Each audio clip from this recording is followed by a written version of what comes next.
when you don't play ball with the Commission, they go after you hard, which raises a lot of questions around democracy and on sovereignty, and whether the treaties, the European treaties, actually mean what they say. I'm a European from my point of view, and when you survey Europeans, what the immense majority of them want is an end to the war, a negotiated settlement. If you're not for continued US hegemony, I'm not for it. If you follow me on Twitter, you probably noticed. That's also good news, because finally you have a country that is a peer competitor to the US, and therefore can balance the US rather than them having unchecked power.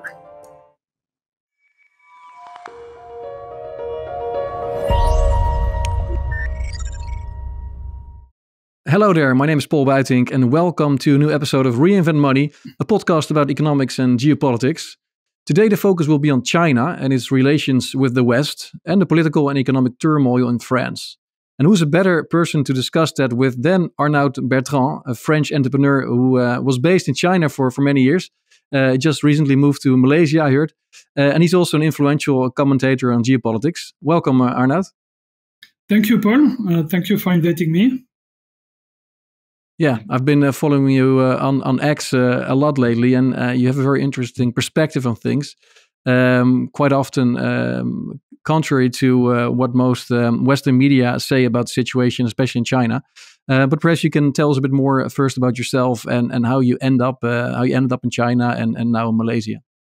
Sure. So I'm an entrepreneur. So I created the first company in Europe that did quite well, called Housetrip. We went through the whole startup thing, raised money with VCs and so on. And in the end, after managing the company for 8 years, we sold it to Tripadvisor. And, I had the opportunity to basically start a new life. And my wife, with whom I co-founded the company, is Chinese. And so we decided to move to China. The main reason was because we wanted to have kids, and we wanted to raise them in both cultures, the French culture and the Chinese culture. And there are no Chinese schools in France, but there are French schools in China. So that was the main reason. They could go to French school in China and get the Chinese culture from just being in China, whereas we couldn't do that in France. And so we moved to China in 2015. And yeah, it was an amazing 7 years there, where I personally discovered the country. I knew it before because I had been with my wife as a tourist, but I had never lived there. And we traveled absolutely everywhere in China, most of the time in an RV. We love RV trips. So we did several very big RV trips around China. It was fascinating to me to discover the country. And then recently we moved to Malaysia for professional reasons, because we were starting a new company. It made more sense to be here, but I go back to China all the time. In fact, I'm going there next week. Yeah, and are you fluent in Mandarin as well? I speak it conversationally. I don't know how to read it or write it. My daughters do. So I wouldn't say fluent for that reason, but I can get around. Right. Well, let's talk about China in more detail later. Let's first talk about France, because when I invited you, I wanted to focus fully on China. But of course, there are so many things going on in France, and since I'm based in Europe, I'm in Holland as we speak. I'm very much, of course, interested in Europe's future, and France plays such an important role, of course, in Europe as the lead architect, I would say, of Europe in many ways. What's your take on France? Because we see stock markets going down. We see sovereign bond yields going up a lot ever since Le Pen won the European elections. What's going on in France at the moment?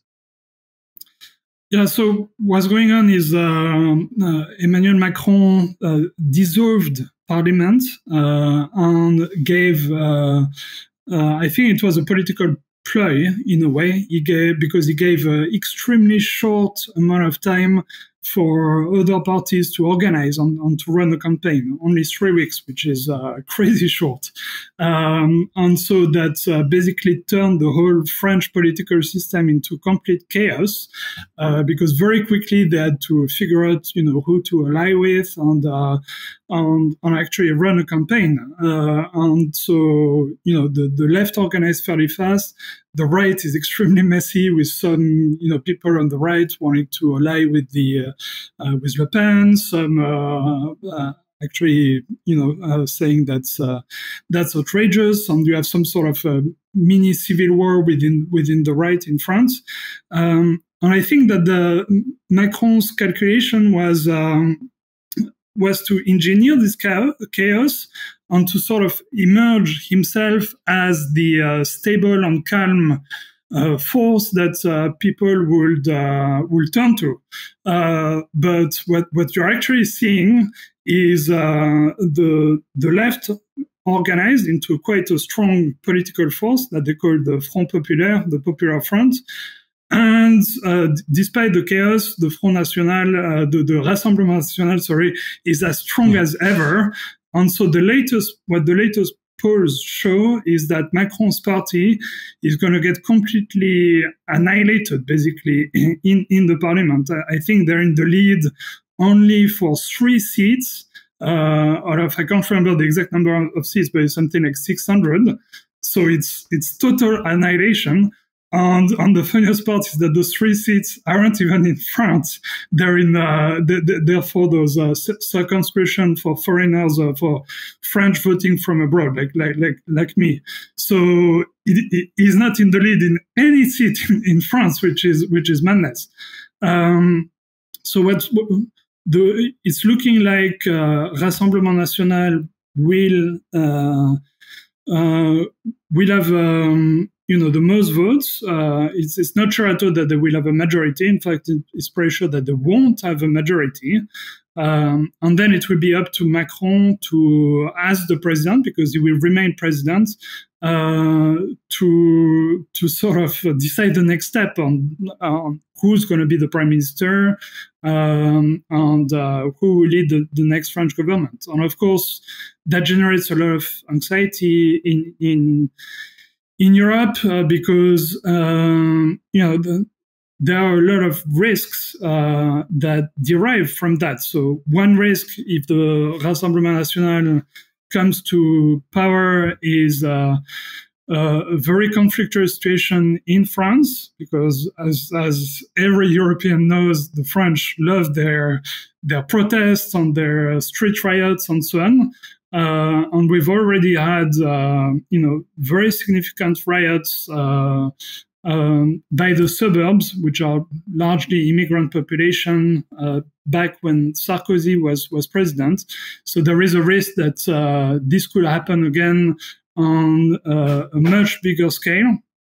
So that's a risk. And after, there is a risk of conflicts within Europe also as a whole. So, how will the Rassemblement National government behave with, say, Germany, for instance, with Scholz, because they are completely different in their mindset. So the whole of Europe could also get destabilized. So yeah, it's a very risky era that we're entering in. And when are the elections exactly? It's 2 rounds. So the first round is on the 30th of June. Okay, 10 days. 10 days. Yeah. Wow. Yeah.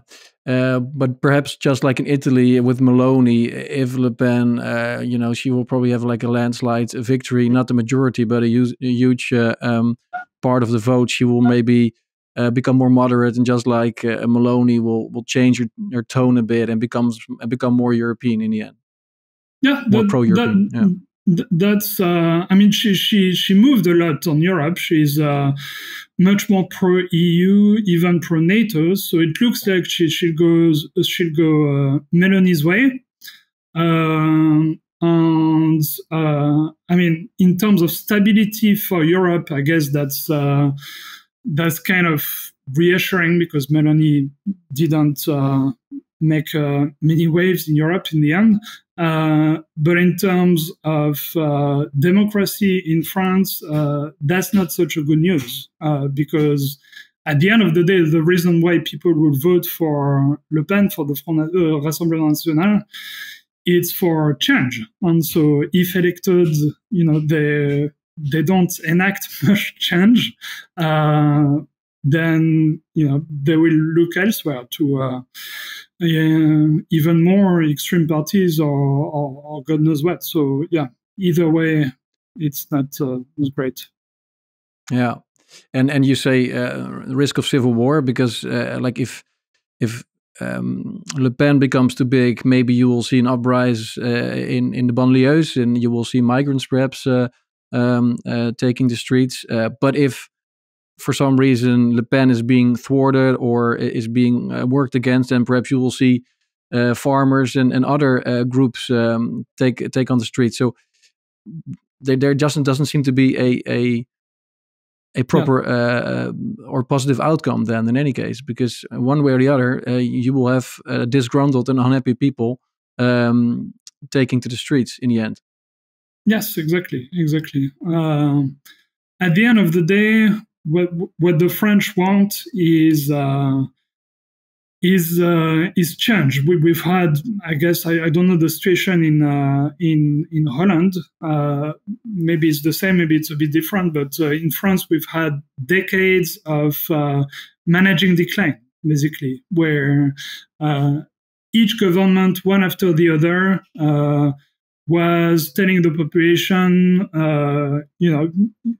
unfortunately, your living standards are going to have to go down, and the French population is fed up with this, and so of course it turns to parties like Rassemblement National with some relatively easy scapegoating solution like immigration and so on, but it's not by solving immigration is not. It might be one issue, but it is definitely not going to make France magically stronger. It's a much deeper, more entrenched problem. So unless we have someone, arising and actually tackling the real issues of living standards, of not being competitive anymore when it comes to technology, for instance, which is a common problem all around Europe, in terms of losing our sovereignty both to the EU and to the US, a bunch of stuff like that. Then I'm afraid that that dissatisfaction by the French population is not going to stop. And as a French living abroad, what would your prescribed medicine be to solve France's fundamental problems and to become more competitive again and to become more prosperous? What does the next French government need to do in order to get there? So I'm a huge admirer of De Gaulle. To me, he is the summit that every French politician should aspire to. And De Gaulle was all about independence and sovereignty. So basically, putting your country in a position where it can make its own decision independently in its own interests, and also, putting in place measures to ensure that the French population could fully, create its own greatness, so great education system, a bunch of things around making sure that you take the country's future into your own hands. So I think that at the end of the day, that's what really needs to be done. Immigration, I'm not so. I know there are a lot of worries against about that in France, but I think it's largely a red herring.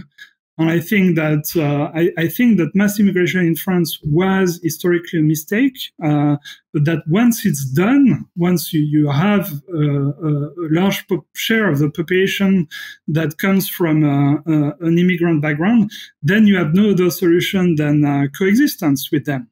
And it's actually shooting yourself in the foot to put in place policies like the Rassemblement National wants to do, where you create constant tensions between communities, because what a country needs also is harmony, stability, and not being always distracted by those internal wars.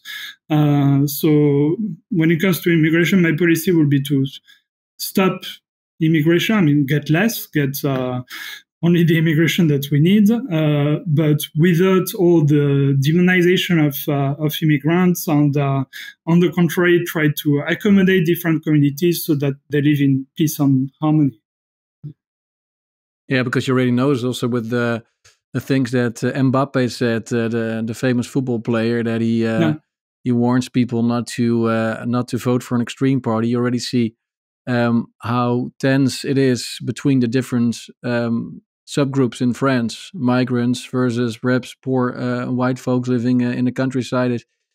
And that really worries me. We have the same thing in Holland, and of course you see in a lot of Western countries, you see this divide, and we should really try to come together and fix things in our countries, but at the same time learn from the past and be more restrictive when it comes to accepting new inflow of migrants. Yeah, and learn from other countries. I'm totally on your page there. Yeah. Learn from other countries as well. I mean, when traveling, when living in many different countries, I was actually quite surprised to notice that many countries in the global south have solved some of the issues that we face. So when it comes to multiculturalism and living with several different ethnic groups in your country, I'm based in Malaysia, where you have a very large share of the local Malay population, who are Muslims, but also about 25% of the population is Chinese, and then you have 10-15% who are Indian, and somehow they manage to live with a lot of harmony between communities. Or Singapore, right next door, it's also extremely multicultural, and they're doing amazing in all respects. So those countries actually work very hard at it. They found formulas. Why don't we also look at those examples? Yeah, no, interesting. And also we saw this week that the EU is basically starting an excessive deficit procedure against France, Italy, some of the other countries with high debt. And I think they're right, but of course they could have done that a long time ago already.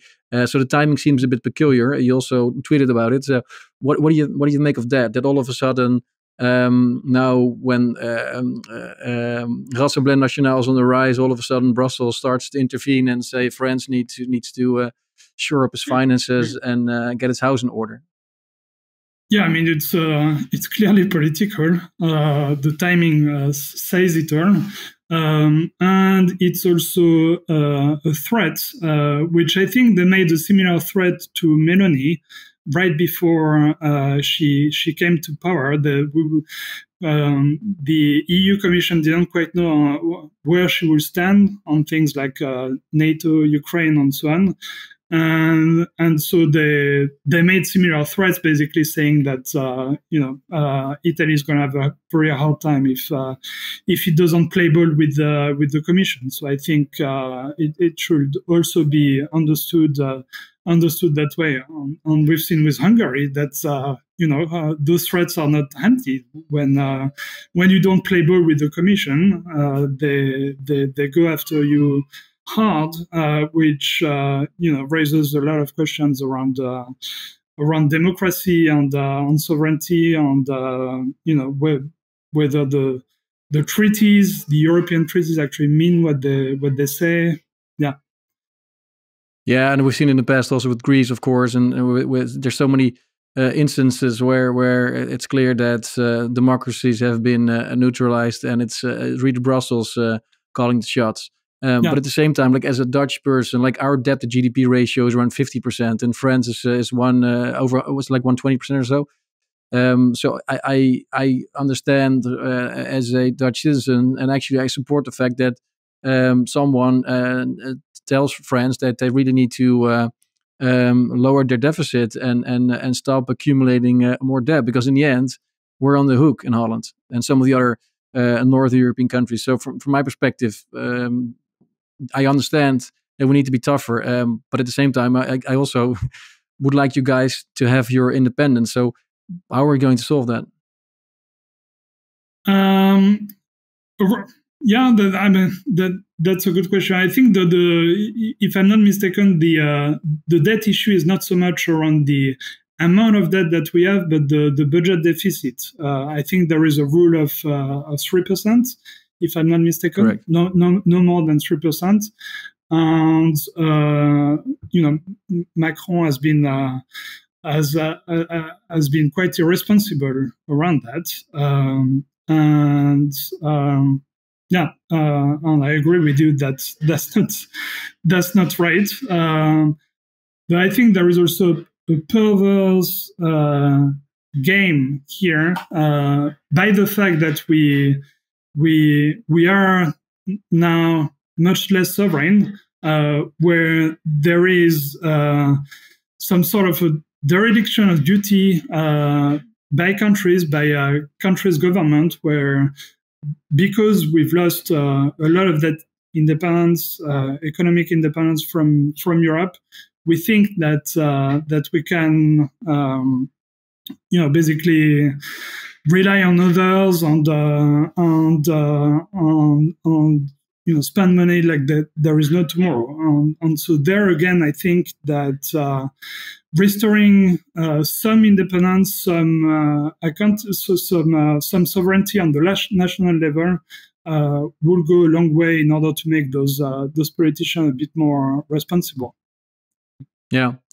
So in the West, we clearly have issues like that, demographic decline, weak productivity growth, whereas in the global South, China, well, of course, China has some demographic issues too, and also their economic growth is declining. But in general, upcoming economies are doing better in many ways. So let's shift the conversation to where you're currently based in Asia. And my wife was in Shenzhen the other day, 2 weeks ago, and she told me how green, clean, and modern it was, with lots of electric vehicles. She also went to Hong Kong, and I always thought, well, Hong Kong is like the better place to be, but she said it looked quite dated, lots of old cars, and messy, perhaps more freedom. But she actually, like, if for our family with young kids, she wouldn't mind living in Shenzhen, and maybe even prefer that over Hong Kong. So perhaps that's a sign of times. So what was your experience in China? Ironically, speaking of Shenzhen and Hong Kong, that's actually what young people from Hong Kong do in the weekend. More and more they go to Shenzhen because it's just the more modern, more entertaining place, and cheaper as well. It's considerably cheaper. Yeah, much cheaper. Than Hong Kong. So yeah, I mean, that's the common impression that people get when they go to China. It's almost like stepping into the future. You see a massive percentage of electric cars on the road.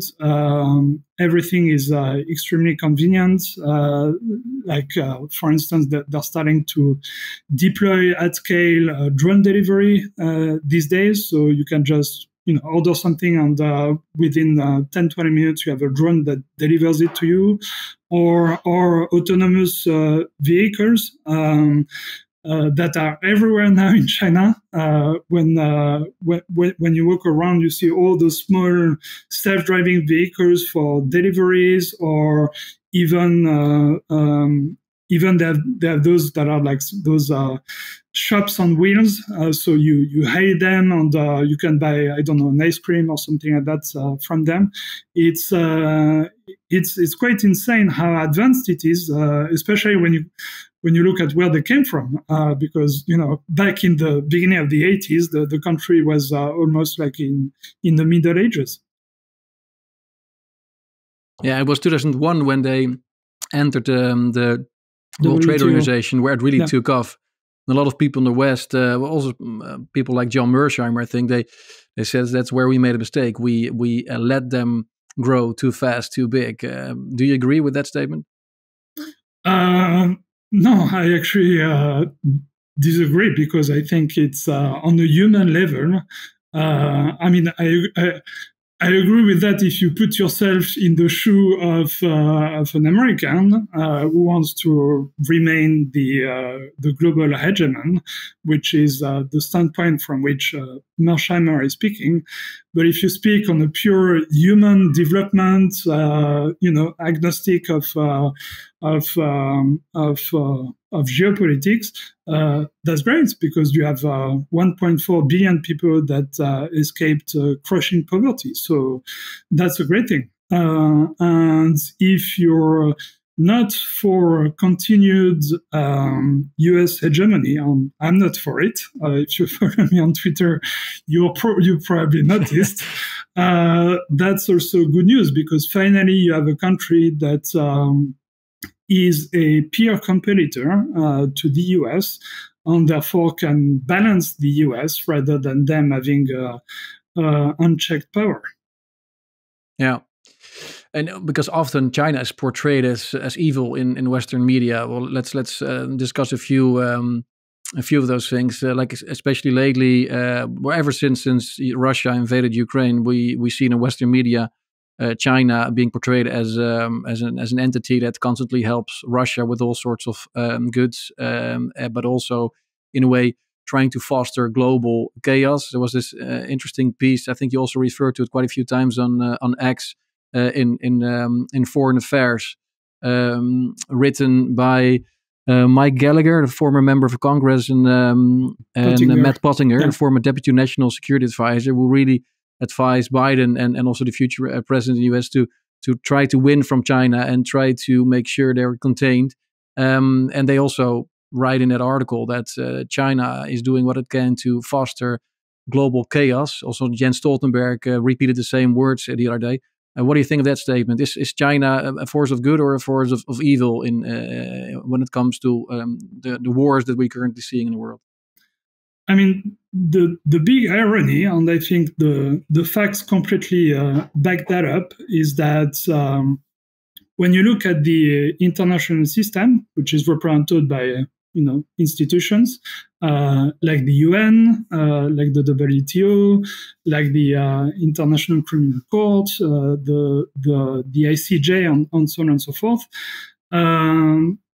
It's definitely not China that's undermining them these days, right?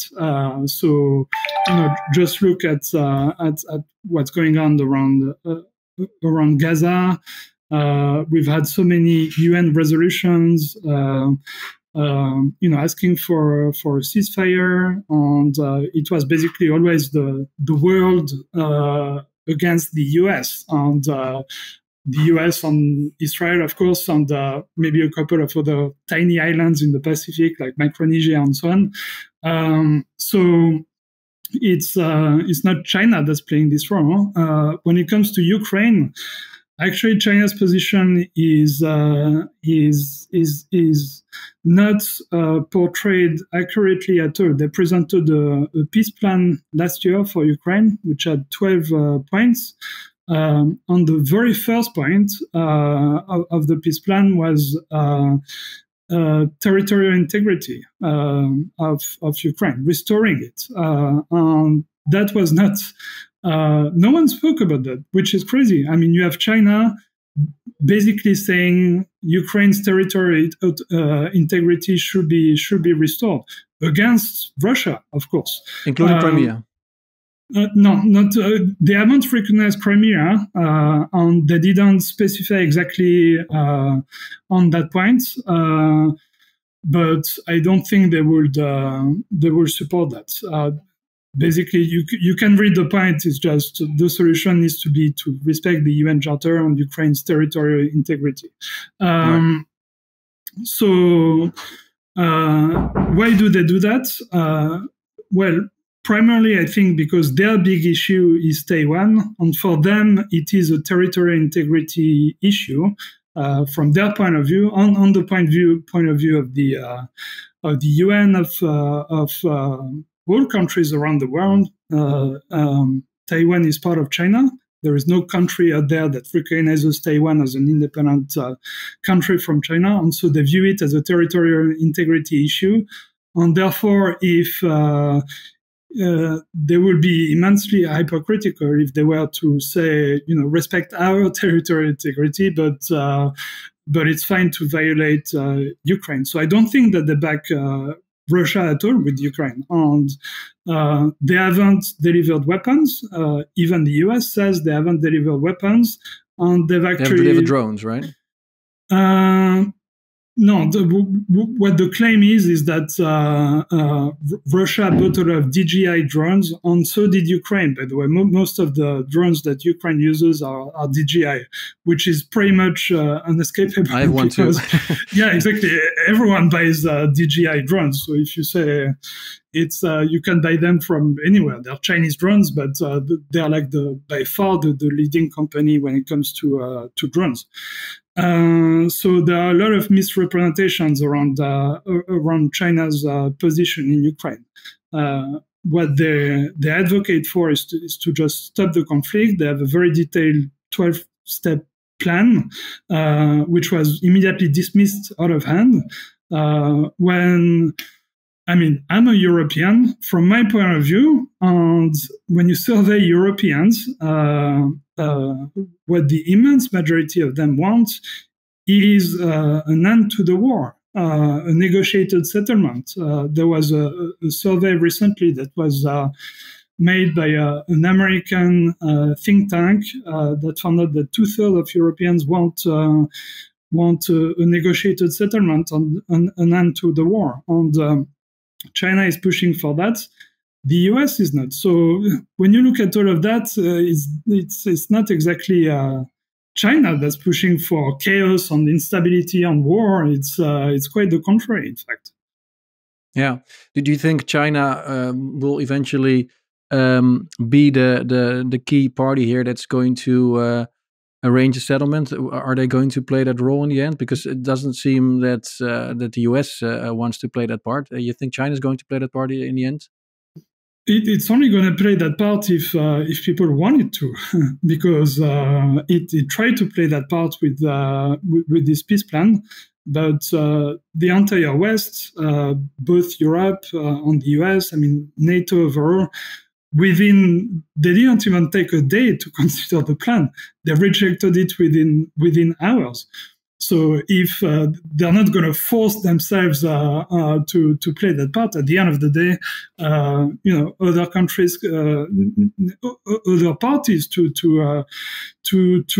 the war need to want it to. But I don't see many other countries out there that could play that part, because China, of course, is in a position to influence Russia in a major way, more than any other country. Yeah.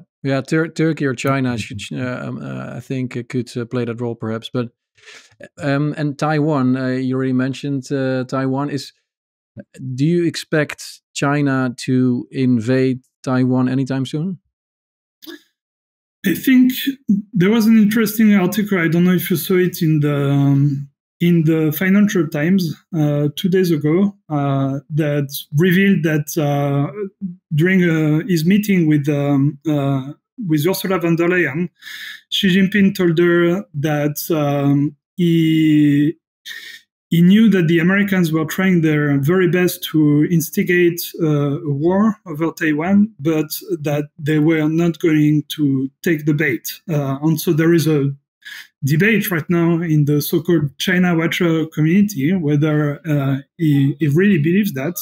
I'm personally convinced that he believes that, and that's almost the universal opinion of people in China.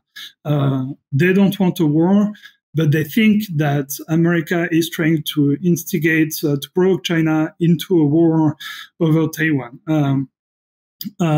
The Chinese are absolutely in love with Kissinger on the plan that the deal that he struck with China over Taiwan, which is really what opened up the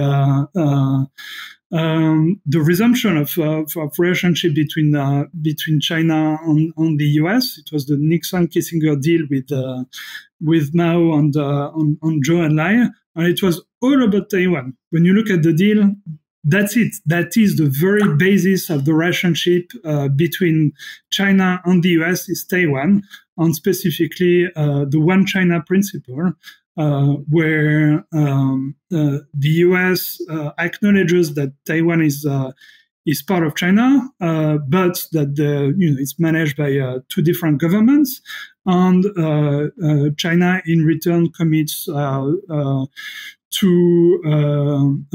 peaceful reunification. That's basically the deal. And that deal is universally loved in China because that's what then paved the way for decades of prosperity. So they want that to continue. And that is also exactly what the Taiwanese want. When you ask the Taiwanese, survey after survey, what they want is the status quo, which is exactly what that is. The status quo is that deal where you don't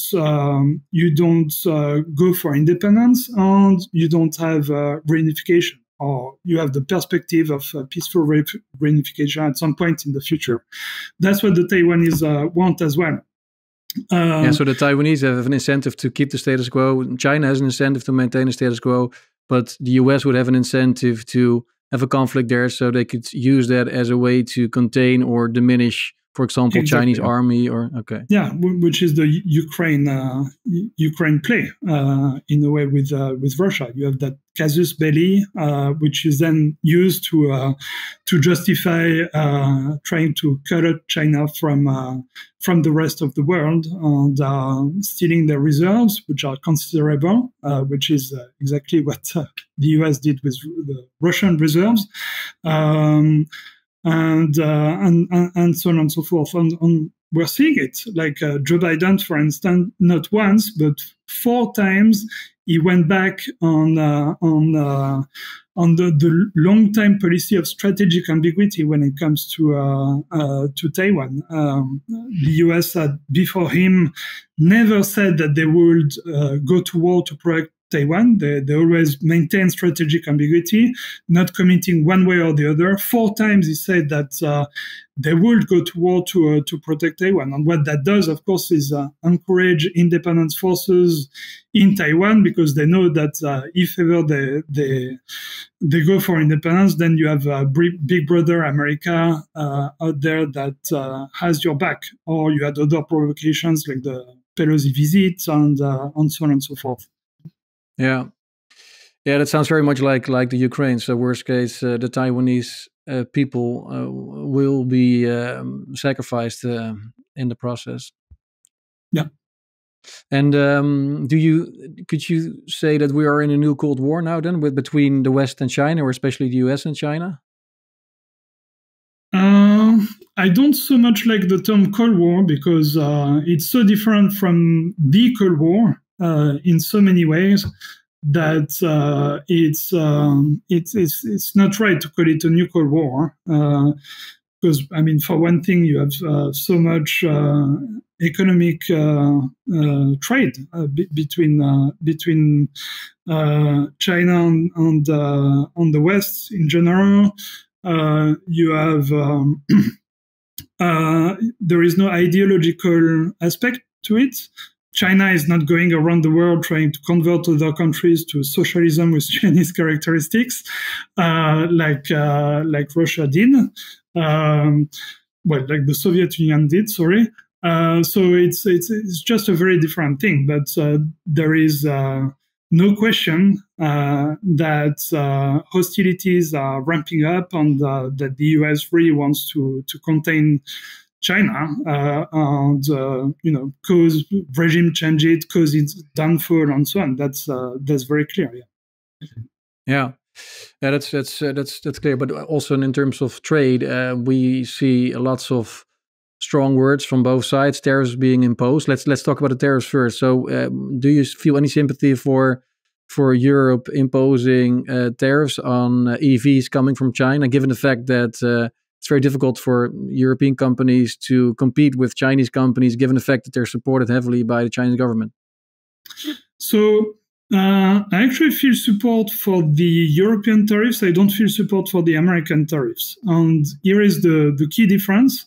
The American tariffs, so what they want to enact is a complete ban of all Chinese clean tech, because it's not only EVs, the tariffs, it's also solar panels and so on.